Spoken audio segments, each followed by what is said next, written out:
38 साल की सौजन्या को मोहब्बत होती 26 साल के शादिक खान से। शादिक खान जो पुलिस वालों के कंधे को पकड़कर मीडिया वालों से बचने की कोशिश कर रहा है, अपने मुंह को छुपाने की कोशिश कर रहा है, चेहरे पर काला नकाब है, उसका असली चेहरा इस डिकोडिंग क्राइम के जरिए डिकोड कर बताएंगे कि किस तरीके से ये जो 10 साल का जो बच्चा आपकी स्क्रीन पर अभी दिखाई दे रहा है, इसने इसे मारने की कोशिश की और ये जब बचकर बाहर निकला तो उसने लाइव कैमरे के सामने हर एक रिपोर्टर को जवाब देते हुए ये कहा कि शादिक खान मेरी मम्मी को कहता था कि इस्लामिक धर्म को अपनाना पड़ेगा। उस 10 साल के बच्चे को कहता था कि उर्दू तुम्हें सीखनी पड़ेगी और नहीं सीखोगे तो मैं तुम्हें आतंकवादियों को सौंप दूंगा और मेरी जो पहुंच है बहुत ही बड़े बड़े लोगों तक है। कहानी यही खत्म नहीं होती है। 26 साल के इस लड़के ने उस पूरे परिवार की जिंदगी को किस तरीके से तबाह किया कि वो लगातार इस सौजन्या के पति को स्लो पॉइजन देता, किडनैपिंग कर उसे घर के अंदर बंद करता,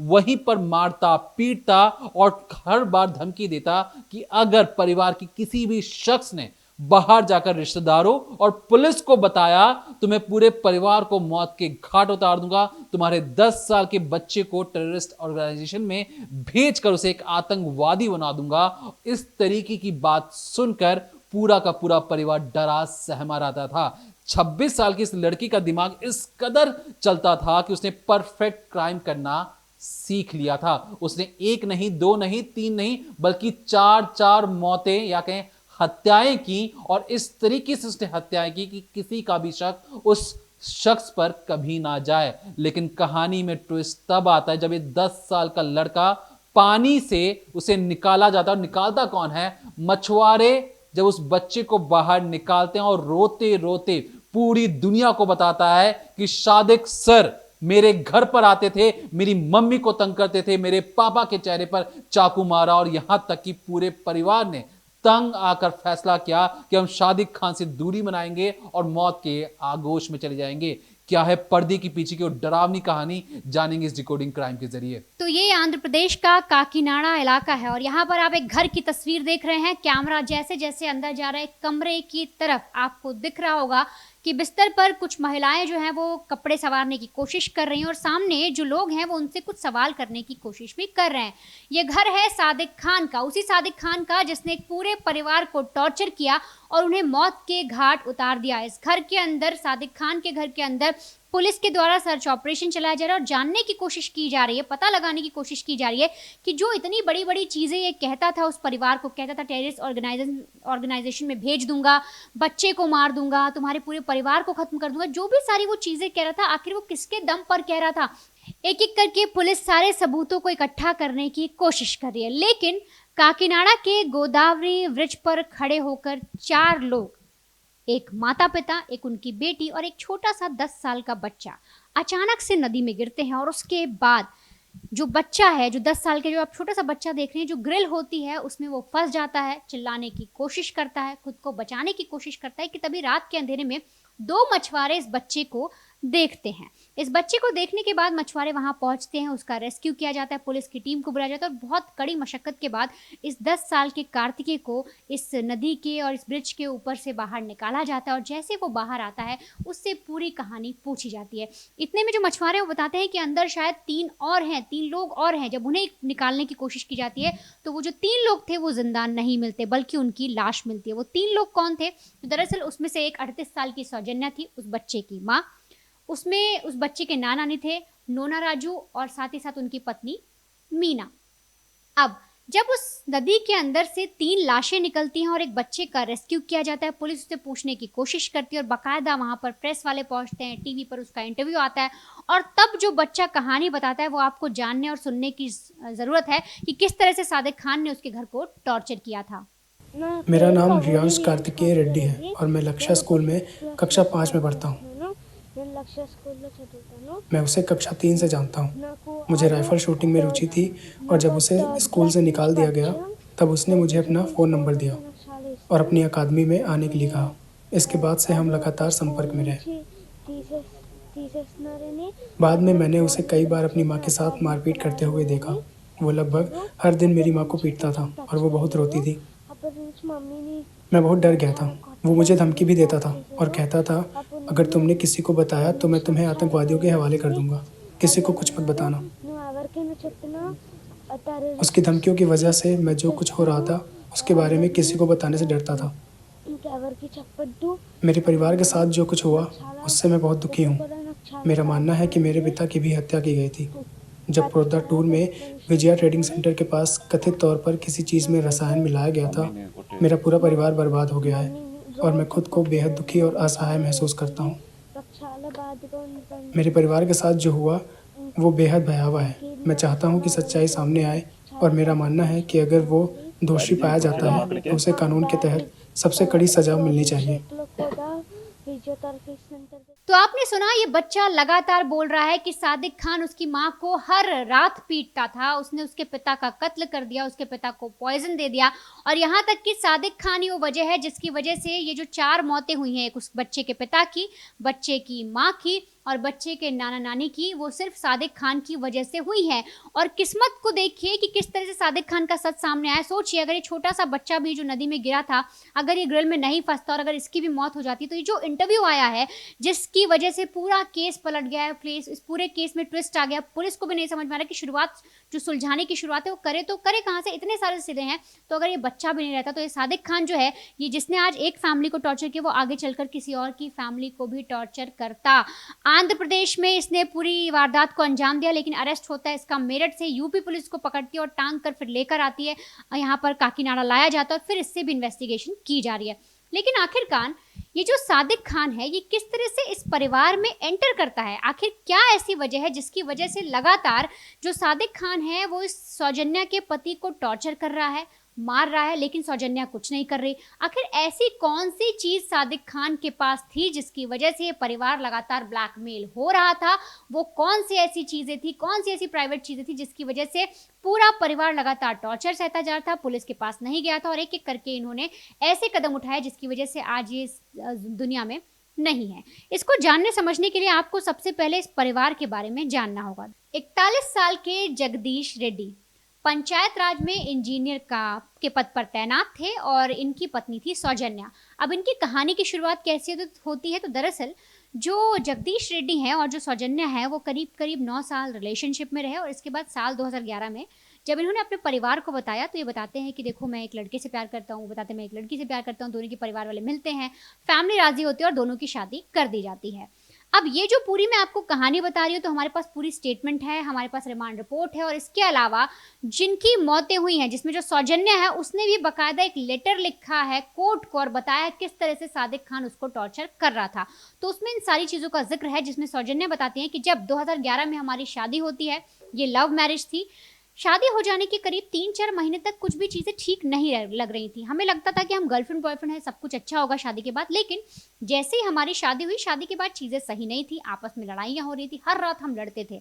अब इधर क्या होता है कि कुछ साल बीतता है कि अचानक से जो सौजन्या है उसे लगता है कि जो उसके हस्बैंड है वो सेक्सुअली फिट नहीं है, यानी कि जब भी वो रिलेशन बनाते या ऐसी कोई चीज संबंध कायम करते तो हमेशा जो सौजन्या है उसने लेटर में मेंशन किया, उसने लिखा है कि मुझे हमेशा फील होता कि मेरे पति जो है वो सेक्सुअली फिट नहीं है और कुछ भी चीज़ें जो है हमारे बीच में खालीपन है और हम इसी वजह से बहुत ज़्यादा लड़ रहे हैं। अब ऐसे में साल दर साल बढ़ते जाते हैं। सौजन्या उस लेटर में लिखती है, मरने से पहले उसने जो लिखा वो लिखती है कि इसके बाद मुझे चाहत होती है कि हम एक बच्चा पैदा करें, हमारी लाइफ में एक ऐसा बच्चा होना चाहिए या एक ऐसा शख्स होना चाहिए जिसके साथ हम अपनी जो ज़िंदगी है उसको खुशहाली से बिता सकें। और ऐसे में जो बच्चा था वो एक परफेक्ट ऑप्शन था और इसीलिए मैंने हस्बैंड से बात भी की, लेकिन मेरे हस्बैंड उस चीज़ के लिए राज़ी नहीं हुए। तो मुझे समझ में आया कि शायद वो सेक्शुअली फिट नहीं है, इसलिए उनके साथ ये सारी चीज़ें हो रही हैं। मैं उन्हें डॉक्टर के पास भी लेकर जाती हूँ, डॉक्टर से बात होती है, ट्रीटमेंट कराया जाता है, लेकिन कुछ भी नहीं होता। इसके बाद वो बताती हैं कि करीब करीब साल 2018 में वो IVF से प्रेग्नेंट होती हैं। इसमें सौजन्या को ट्विंस होने थे, लेकिन अचानक से एक हादसा होता है जिसकी वजह से उनका जो बच्चा है वो अबॉर्ट हो जाता है और फिर वो कोशिश करती हैं कि फिर से अपने पति को मनाएं और फिर से वो जो कंसीव करने की कोशिश करें। और इसी के लिए जब वो 1 साल आगे बढ़ता है तो बताते हैं कि साल 2019 में वो एक बच्चे को जन्म देती हैं, नाम रखते हैं कार्तिकेय। लेकिन अभी भी उन्हें लग रहा था कि जो उनके पति हैं उनके साथ उनके संबंध ठीक नहीं चल रहे, बच्चा पैदा हो गया है लेकिन फिर भी उनके पति फिट नहीं है और शायद उन्हें लगता था कि कुछ कमियां उनके अंदर भी मौजूद हैं। अब आगे वो लेटर में लिखती हैं कि ये सारी चीज़ें हो रही थी कि तभी मुझे पता लगता है साल 2023 में कि जो मेरे हस्बैंड हैं उनका किसी और के साथ अफेयर चल रहा है, यानी कि इन्हें पता लगता है कि उनके हस्बैंड की लाइफ में कोई और लड़की है और उनके पति जो है वो उस लड़की पर ज़्यादा ध्यान दे रहे हैं। अब ये जो पूरी कहानी है ये सौजन्या के जो लेटर लिखा है उसके कहानी के आधार पर आप देख रहे हैं, लेकिन असलियत में होता क्या है, तो दरअसल जो हस्बैंड थे, ये जैसा मैंने आपको बताया इंजीनियर के पद पर तैनात थे, तो अक्सर जो इनका कामकाज था वो बाहर रहता था। तो हमेशा ये कई बार अपने काम के सिलसिले में घर से बाहर रहा करते थे, और इसी में जो सौजन्या ने लेटर में लिखा है कि उन्हें डाउट हुआ और उन्हें पता लगा कि उनकी जो हस्बैंड है उनका किसी से अफेयर चल रहा है, क्योंकि हस्बैंड जो है वो हमेशा ज़्यादातर घर से बाहर रहा करते थे। अब ये सारी चीज़ें चल रही थी कि तभी जो बेटा है वो जब बड़ा हो रहा था, उसका समय आ रहा था कि वो कुछ स्कूलिंग करे, अच्छी चीज़ें करे, तो ऐसे में जो बेटा था, ये जो आप कार्तिकेय इसे देख रहे हैं, इसका शौक होता है शूटिंग का, राइफल चलाने का। तो ऐसे में अपने माँ बाप से बात करता है और जो माँ बाप है वो कहते ठीक है, हम एकेडमी पता करते हैं, वहाँ पर तुम्हारा एडमिशन करा देंगे। अब साल चल रहा था 2024 ही वो मनहूस साल था इस परिवार के लिए, जिसमें उनकी लाइफ में सादिक खान की एंट्री हो जाती है। ये जो आप तस्वीर देख रहे हैं ये है प्रो शूटिंग एकेडमी। ये वही एकेडमी है जिसे सादिक खान चलाता था और यहाँ बच्चों को राइफल सिखाता था। अगर आप देख रहे होंगे तस्वीर भी आपको दिख रही है कि किस तरह से बच्चों के साथ वो खड़ा हुआ है और बच्चे शूटिंग कर रहे हैं, उसे वो सिखाने की कोशिश भी कर रहा है। तो अब कार्तिकेय जो है उसका एडमिशन यहाँ पर कराया जाता है, लेकिन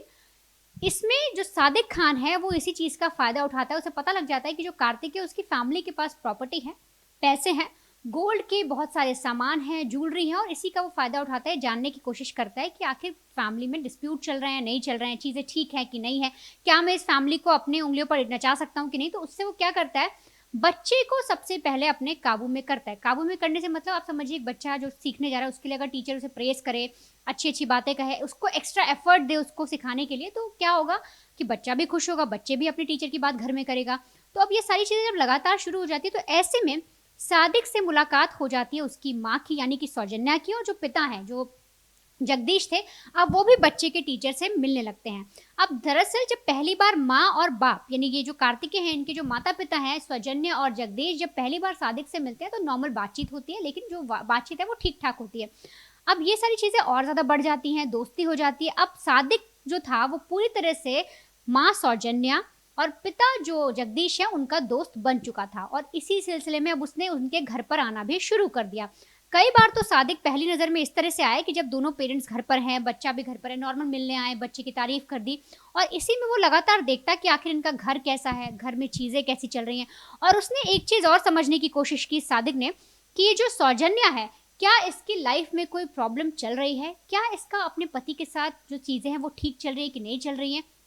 और इसके बाद वो कंफर्म करता है, पता लगाने की कोशिश करता है, तो उसे पता लगता है कि सौजन्या का अपने हस्बैंड के साथ रिश्ता जो है वो ठीक नहीं है, कुछ डिस्प्यूट्स हैं, कुछ प्रॉब्लम चल रही हैं, और इसीलिए जो हस्बैंड वाइफ हैं वो ज़्यादातर बात भी ठीक तरह से नहीं करते, जैसे कपल करता है उस तरह से उनकी बातचीत भी नहीं होती। इसका फ़ायदा उठाता है सादिक, और सीधे तौर पर जब भी जो जगदीश हैं जब वो अपने काम से बाहर होते थे, अक्सर उनका जो काम था वो ऐसा था कि उन्हें कम से कम 15-15, 20-20 दिन के लिए महीने में घर से बाहर ही रहना पड़ता था। तो अब सादिक जो है वो घर पर आता, और कई बार जो बेटा कार्तिकेय है और जो माँ सौजन्या थी उनको घुमाने ले जाता, उनको बाहर कई जगह टूर्नामेंट्स दिखाने ले जाता। अब जब ये सारी चीज़ें थी तो सौजन्या ने जो लेटर है उसमें बाकायदा लिखा है, वो कहती है कि जो चीज़ें मुझे मेरे हस्बैंड से नहीं मिल रही थी वो सारी चीज़ें मुझे सादिक से मिल रही थी। सादिक जो है मेरे बच्चे के साथ खेल रहा था, उसको सिखा रहा था, उसको एंटरटेन कर रहा था, वो हमें भी बाहर घुमाने ले जाता था, क्योंकि जो मेरे हस्बैंड थे वो कई बार तो मुझे बाहर भी नहीं ले जाते, मुझे कहीं बात करने का मौका नहीं देते, अगर मैं उनके बीच में किसी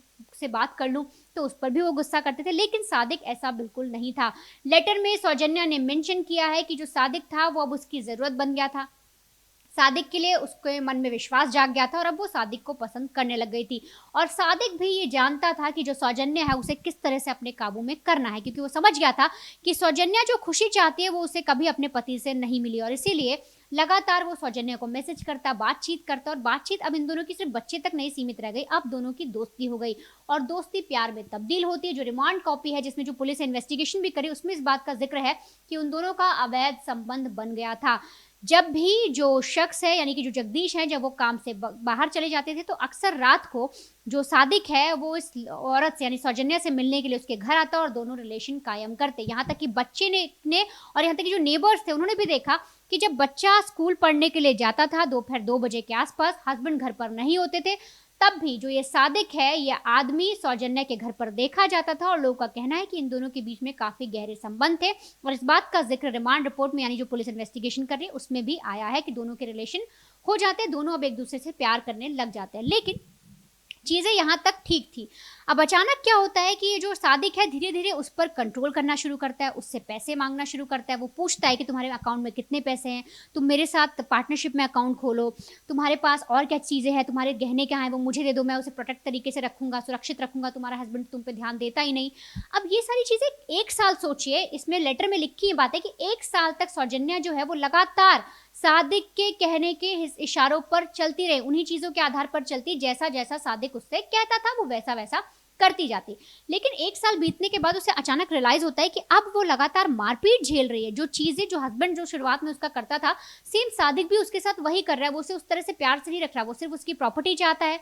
सौजन्या को समझ में आया कि सिर्फ ये मुझसे जो गोल्ड ऑर्नामेंट्स हैं, जो भी ज्वेलरी हैं वो चाहता है, मेरी प्रॉपर्टी चाहता है, मेरे नाम पर जो मेरे माँ बाप ने लिखा है वो ये चाहता है और सिर्फ इसे पैसों से मतलब है, मुझसे प्यार नहीं है। क्योंकि सादिक का रवैया जो स्टार्टिंग में था, जिस तरह से वो बच्चे को एंटरटेन कर रहा था,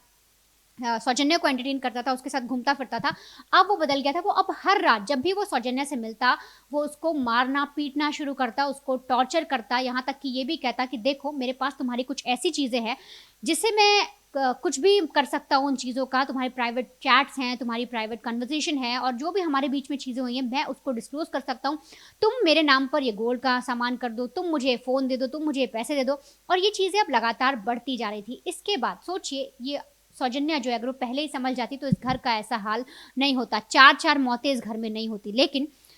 सौजन्या को जब 1 साल बाद समझ में आता है तो वो अपने हस्बैंड से बात करती है और उसे बताने की कोशिश करती है, समझाती है कि देखो जब तुम घर पे नहीं रहते थे हमारे बीच में ऐसे संबंध बन गए, लेकिन अब वो मुझे ब्लैकमेल कर रहा है, वो लगातार मुझे कह रहा है कि वो टॉर्चर करेगा, हमारे बच्चे को आतंकवादी संगठन में दे देगा, वो कुछ ऐसा करेगा जिससे हम सब मर जाएंगे, तो इसलिए मुझे तुम्हारी मदद चाहिए। अब हस्बैंड इसमें पहले तो अपनी बीवी पर गुस्सा भी करता है, समझने की कोशिश करता है, लेकिन कहता है कि ठीक है, प्रॉपर्टी ही तो मांग रहा है, तुम्हारी इज्जत के बदले वो प्रॉपर्टी मांग रहा है, हमको कर दे देंगे उसे, कितनी प्रॉपर्टी मांग रहा है। तो शुरुआत में पता लगता है कि इन सबको, दोनों को लगता है कि वो क्या ही मांग लेगा, ज़्यादा एक प्रॉपर्टी मांग लेगा। लेकिन जो सादिक है वो साफ तौर पे कह देता है कि अब मुझे तुमसे बहुत कुछ चाहिए, ना सिर्फ प्रॉपर्टी चाहिए बल्कि मैं तुम्हारा सारा जो भी तुम करते हो, जितने भी तुम्हारे पास पैसे, सब मुझे चाहिए, वरना मैं तुम सबको कंगाल कर दूंगा, तुम्हारी पूरी बेइज्जती कर दूंगा। मतलब इस तरह से उस परिवार को उसने अपनी कठपुतली की तरह नचाना शुरू कर दिया अपनी उंगलियों पर। अब होता यह है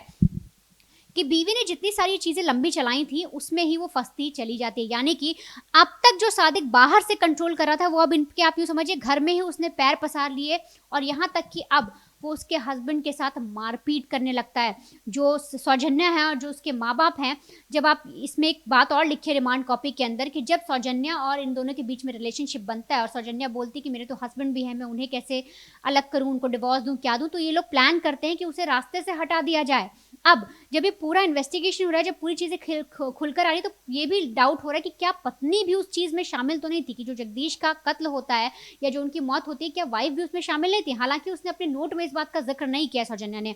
अब जब वो उनके घर में ही पैर पसार लेता है, उन्हें टॉर्चर लगातार कर ही रहा था, तो ऐसे में सादिक अब उसके हस्बैंड को धीरे धीरे वीक करना शुरू करता है। मतलब कि वो लगातार बोलता है कि देखो तुम्हारी चीज़ें मेरे पास है, मैं तुम्हें ब्लैकमेल कर सकता हूँ, मैं कुछ भी तुम्हारे साथ गलत कर सकता हूँ। इसके लिए अब सौजन्या जो है वो लगातार, आप समझिए, गिड़गिड़ा रही थी, विवश हो गई थी। दूसरी तरफ उसका जो हस्बैंड था वो उसके साथ मारपीट कर उसे एक कमरे में बंद कर देता है, उसी कमरे के अंदर उसे रखता है और कोई भी ऐसी चीज़ थी वो जो उसे लगातार इंजेक्ट करता था, कुछ ऐसा स्लो पॉइजन या कोई ऐसी नशीली दवाई जिसके तहत जो उसके पति की बॉडी थी वो उसके कंट्रोल से बाहर हो रही थी, वो बेसुध हो रहा था, और तो और उसकी जो वीकनेस लगातार उसकी बॉडी पर छा रही थी, उसके हाथ पैर काम नहीं कर रहे थे, वो कुछ बोल नहीं पा रहा था और धीरे धीरे बॉडी जो है वीक होती जाती है। लगातार 1 महीने तक उसके पति को वो टॉर्चर करता है, मारता पीटता है, दवाइयाँ देता रहता है, इंजेक्ट करता रहता है कुछ ऐसी नशीली दवाइयाँ, और ये सारी चीज़ें सौजन्या देख रही थी। अब इसीलिए पुलिस को भी डाउट हो रहा है कि क्या सौजन्या भी इस पूरे केस में मिली तो नहीं थी, क्योंकि एक पति को लगातार टॉर्चर कर रहा है, स्लो पॉइजन दे रहा है, बीवी उसी घर में मौजूद है, वो सारी चीज़ें देख रही है, लेकिन फिर भी वो पुलिस के पास नहीं जा रही। एक चीज़, दूसरी चीज़, क्या सच में कोई ऐसी बड़ी चीज़ उस सादिक के हाथ लग गई थी सौजन्या की, जिसकी वजह से सौजन्या डर रही थी कि अगर मैंने अपने हस्बैंड को बचाने की कोशिश की तो इसके बाद ये वो सारी चीज़ें दुनिया को दिखा देगा, मेरा भांडा फूट जाएगा, कुछ ऐसी चीज़ छुपाने की कोशिश की जा रही थी। अब यहाँ पर ये हस्बैंड को जब उस कमरे में, बंद कमरे में टॉर्चर करता है, स्लो पॉइजन देता है, तो एक रोज उसकी तबीयत बहुत ज़्यादा बिगड़ जाती है। सौजन्या हिम्मत करके अपने हस्बैंड को अस्पताल ले जाती है, वहाँ एडमिट कराया जाता है। 2 दिन एडमिट रहने के बाद उनकी हालत लगातार और बिगड़ती है, तो उन्हें रेफर किया जाता है कि आप हैदराबाद बड़े हॉस्पिटल ले जाइए। अब ये जो लेटर है जो सौजन्या ने लिखा है, उस लेटर में सौजन्या ने ये भी मेंशन किया है कि जब मैं अपने पति को बचाने के लिए, मुझे लगा कि मैं अपने हस्बैंड को बचा सकती हूँ, तो मैं उसे हैदराबाद लेकर जाती हूँ, लेकिन ये सादिक वहाँ पर भी, अस्पताल में भी आ जाता है और वहाँ पर भी आकर ये मुझे टॉर्चर करता है। अब पुलिस को डाउट है, पुलिस को ये जांचना है कि क्या जब जगदीश का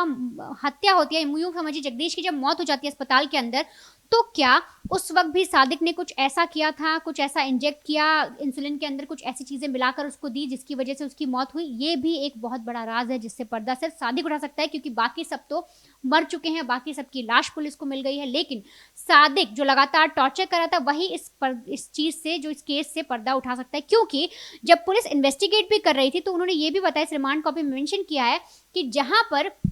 जो डेड बॉडी मिली थी एक जो पति की, जगदीश की, तो वहां पर पाए गए हैं एविडेंस कुछ ऐसे कि शायद उसे कुछ ऐसी चीजें दी गई, कुछ नशीली चीजें दी गई, जिसकी वजह से वो धीरे धीरे बीमार हो रहा था। तो ये सारी चीजें जांच का विषय है। लेकिन अब आप आगे जानिए कि आखिरकार जब हस्बैंड की मौत हो जाती है, उसके बाद भी पत्नी सौजन्या सामने क्यों नहीं आती, क्यों वो पुलिस के पास क्यों नहीं जाती, और आखिरकार ये बच्चा सौजन्या और उसके नाना नानी, इस बच्चे के नाना नानी किस तरह से लगातार टॉर्चर हो रहे थे, प्रॉपर्टी का क्या सीन था, और आखिरकार अंत में 16 अगस्त को ये ऐसा क्या कदम उठाते हैं जिसकी वजह से जो केस है इस वक्त काकीनाडा में हर तरफ इस केस का आप समझिए हल्ला मचा, और सब कोई जानना चाहता है कि इसकी हकीकत आखिर है क्या।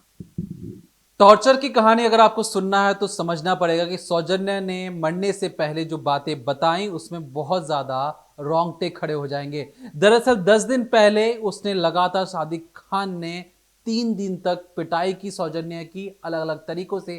टॉर्चर किया। उसे समंदर किनारे लेके जाता है, उसे बालों से पकड़कर नमकीन पानी में उसे उसका मुंह डुबोता है, फिर बाहर खींचता है, फिर डुबोता है। इतने से भी मन नहीं भरा तो उसे पकड़कर, उसके मुंह को पकड़कर बगल में एक चट्टान था वहां पर मारने की कोशिश करता है और कहता है कि तुम्हें किसी और से जाकर ये सारी बातें नहीं बतानी है, नहीं तो तुम्हारी जिंदगी जिस तरीके से तबाह की है, तुम्हारे बच्चे, तुम्हारे माता पिता, हर किसी की जिंदगी को मैं जहन्नुम बना दूंगा। तुम्हें सिर्फ और सिर्फ मेरी बातें सुननी है, समझनी पड़ेंगी। मेरे साथ लगातार 24 घंटे 7 दिन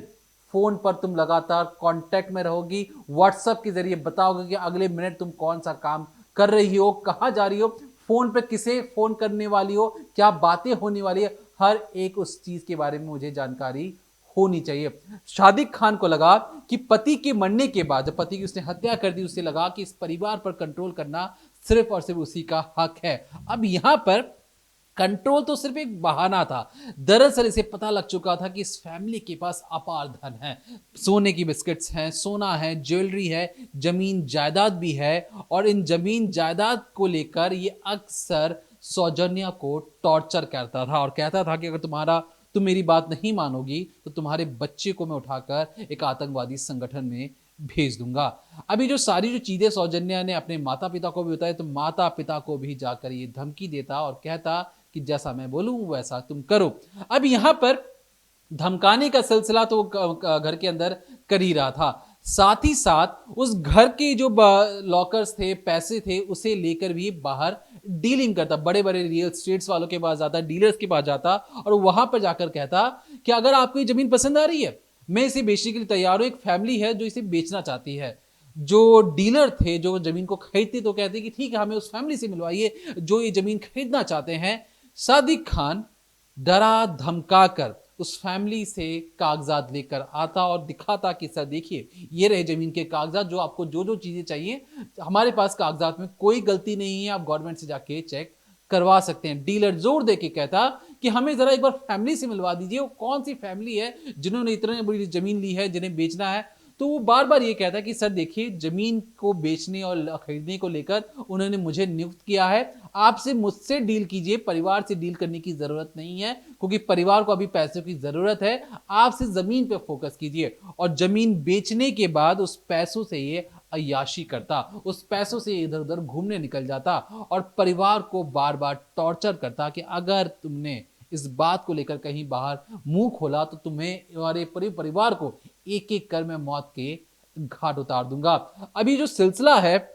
सोने के बिस्किट को भेज देना, पैसे जब चाहा जैसा चाहा कि मुझे पैसे भेज दो 50,000, मुझे 1 लाख रुपए भेज दो, डर के मारे पूरी फैमिली लगातार पैसे भेज रही थी। और बीवी सौजन्या के मन में यह डर था कि उसके जो प्राइवेट मोमेंट्स के जो पल थे और जो पति की जो हत्या हुई थी, उन दोनों की जानकारी अगर बाहर लीक हो गई तो उसकी बच्ची की जिंदगी खराब हो जाएगी और पूरी दुनिया थूकेगी। और इस वजह से वो लगातार ब्लैकमेल पर ब्लैकमेल होते हुए चली जाती है। अपने बच्ची की जिंदगी, अपने माता पिता की जिंदगी को दुश्वार नहीं करना चाहती थी और इसलिए वो किसी कठपुतली की तरह सादिक खान की कही हर एक उस बात को मानते हुए चली जाती है। यहां तक कि लगातार जब जब वो, इसमें एक लाइन उसने कही है कि अगर मैं मर जाऊंगी तो मेरे बेटे का ध्यान कौन रखेगा। अब यहां पर एक तो सौजन्य की जिंदगी जहन्नुम बन चुकी थी, उसे समझ में नहीं आ रहा था, फंस चुकी थी। अब सौजन्य के जो माता पिता हैं, ये जो सादिक खान है, वो बूढ़े माँ बाप के पास भी जाकर उन्हें डराता था, धमकाता था, उन्हें पीटता था। सोचिए 26 साल का लड़का 60 साल के बुजुर्ग को 38 साल की जो महिला है उसके साथ अफेयर करता है, उसे टॉर्चर करता है। बड़े बड़े जो बुजुर्ग हैं, सीनियर सिटीजन है, उन्हें टॉर्चर करता है, उन्हें धमकाता है कि अलग अलग तरीकों से धमकाता है। सौजन्य को अलग से धमकाया, माँ बाप के पास आके धमकाता था कि तुम्हारी बेटी सीधी नहीं है, तुम्हारी बेटी भी के काले करतूत हैं, मैं पूरी दुनिया को बता दूंगा कि तुम्हारी बेटी किस तरीके से है। तो उन्हें भी डरा धमकाकर उनकी पूरी प्रॉपर्टी भी हड़प रहा था धीरे धीरे। और किसी दीमक की तरह ये पूरे परिवार को अंदर ही अंदर खोखला करता हुआ चले जा रहा था। अब यहां तक कि जो कहानी में जो आपको बता रहा हूं, परिवार इस कदर तंग आ जाता है कि अपनी मारुति सुजुकी की इग्निस, एक छोटी सी कार है, उसमें अपने ड्राइवर के साथ निकलते हैं और फैसला करते हैं कि आज हम इस चीज़ को दी एंड कर देंगे, हमें किसी से कोई मतलब नहीं है, रोज रोज की जो चीज़ें हो रही हैं हम उससे तंग आ चुके हैं। ये अपने ड्राइवर को एक रेलवे फाटक, के घर से एक रेलवे फाटक वहाँ पर ले जाकर गाड़ी को रोकते हैं और कहते हैं कि ड्राइवर साहब आप वापस अपने घर चले जाइए, हमें पूरी फैमिली को एक पर्सनल काम है, हम उससे निपटा कर आते हैं, आप तब तक अपने घर जाइए, आपकी अभी ज़रूरत नहीं है। ड्राइवर वहाँ से चले जाता है। सौजन्य उस कार को चलाते हुए बहुत दूर लेकर जाती है, एक लेक किनारे पहुँचती है, चप्पल खोले जाते हैं, फ़ोन टैबलेट को उस गाड़ी में रखा जाता है और चारों, जिसमें से जो बच्चा है उसकी उतनी सहमति नहीं थी, ये चारों फैसला करते हैं कि अब इस चीज को अब विराम लगाने की जरूरत है और नदी में वो गिर जाते हैं। गिरने के बाद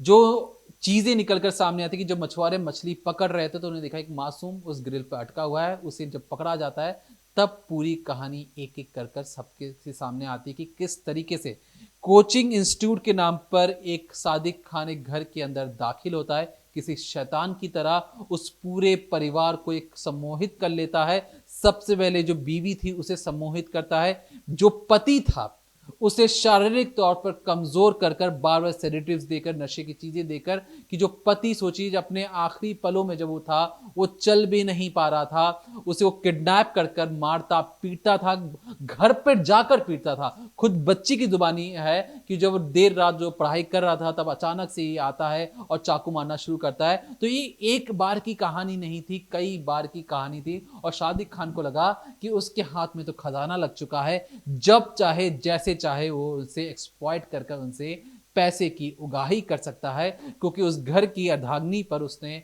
एक तरीके से कब्जा कर ही लिया है। उसे मेंटली काबू कर उस पूरे परिवार को एक तरीके से अंदर ही अंदर वो मौत के घाट उतारने के लिए विवश कर रहा था। तो फिलहाल के लिए जो सादिक खान है उसे मेरठ से अरेस्ट कर लिया गया है, उसे वापस आंध्रा ले जाया गया है, जहां पर उसे 14 दिन की न्यायिक हिरासत में भेजा गया है। लेकिन जो इसकी क्राइम कुंडली है वो बार बार ये क्यों कह रहा था कि मैं किसी आतंकवादी संगठन में आप बच्चे को भेज दूंगा, बच्चे तक को डराता था। यहां तक कि जो सेडेटिव्स, जो पॉइजनस चीजें दे रहा था, उसके बाद कहां से आ रही थी। और जब पति के मरने के बाद सौजन्य और उसकी बच्चों को ये अलग घर पर लेके जाता है। सोचिए, जो कोचिंग इंस्टीट्यूट, मतलब जहां पे शूटिंग होती है, उसके एक प्रोफेसर के पास में, या जो सिखाने वाले कोचिंग जो कोच सर हैं, उसके पास इतने पैसे कहां से आ रहे हैं कि बड़े आराम से एक नया घर खरीद ले रहा है, जहां पर वो शिफ्ट कर देता है। पूरे परिवार से रिश्तेदारी को कहता है कि तुम्हें कट ऑफ करना है, लगातार 24 घंटे उस पर निगरानी रखी जा रही है। तो इन सब के पीछे पैसे खर्च होते हैं। तो क्या सादिक खान सिर्फ और सिर्फ अकेले काम कर रहा था या इसके पीछे कोई बहुत बड़ी साजिश है, बहुत बड़ा गैंग काम कर रहा है, जो सिर्फ सादिक खान को मोहरा बनाकर आपके सामने पेश कर दिया गया है और एक फैमिली को बर्बाद कर रहा था। ऐसे कितने ही लोग होंगे जो परिवार के अंदर घुसकर उस पूरे परिवार को अंदर ही अंदर मरने पर विवश कर देते होंगे। तो फिलहाल के लिए देखते रहिए decoding crime, Monday to Friday शाम 7:30 बजे ओनली ऑन क्राइम तक।